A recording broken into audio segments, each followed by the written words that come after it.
Road మీదకి వెళ్ళినప్పుడు డఫేదారు లేకపోతే కలెక్టర్ని కూడా పట్టించుకోరు. ఉమ్, అట్లాగే నేను రోడ్డు ఎక్కాలని నా వెనకాల ఒక 100 కార్లు ఉండాలి. ఉమ్. ఆ 100 కార్లు లేకపోతే నన్ను నాయకుడిగా జనం పట్టించుకోరు. ఆ బలగం నా పని చూస్తేనే అయిపోయింది అనుకుంటారు అంతే. జనం. అవును. కాబట్టి నా వెనకాల 100 కార్లు వేసురాలి. 100 కార్లకి నేను ఒక్కొక్క దానికి ఒక 10 మంది కుర్రాళ్ళని ఎట్టి ఉమ్, డబ్బులు పెట్టి ఉమ్, ఇదంతా చేస్తే నేను ఇక రోడ్డు మీదకి ఎప్పుడు నాది రోడ్డు మీదకి వెళ్ళాలంటే అదో పెద్ద కోటీశ్వర్లు కథ అయిపోతుంది. ఉమ్, కాబట్టి నేను వెళ్ళలేను. ఉమ్, అప్పుడు ఇంకేం చేయాలి? ఏడాదికి ఒకసారి వెళ్తే నా పని అయిపోతుంది. కాబట్టి నేను నెలకు 3-4 సార్లు రోడ్డు మీదకి వెళ్ళాలి. ఉమ్, నేను వెళ్తున్నప్పుడు నా వెనకాల 100 కార్లు రావాలా?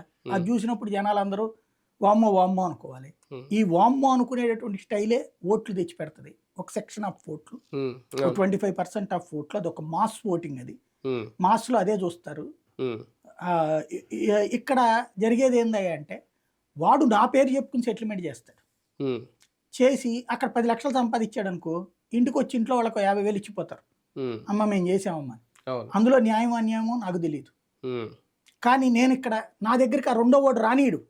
ఈడు అది అవును. ఉమ్, అన్యాయం చేశారు సార్ అని రానీయుడు. ఉమ్, ఎవడో ఇక బాగా ధనవంతులో అట్లాంటి వాళ్ళు అయితే నాకు తెలిసిన వాళ్ళని పట్టుకుని వచ్చి ఉమ్, ఇక్కడ నా దగ్గరకు వచ్చినప్పుడు నేను పిలిచి మాట్లాడి చెయ్యాలి. అవును. ఉమ్, ఇట్లాంటి 5% కూడా ఉండవు. ఎందుకంటే వాడు నా దగ్గరకు రానియకుండా నా కిందోళ్ళే చేసేస్తారు. ఉమ్.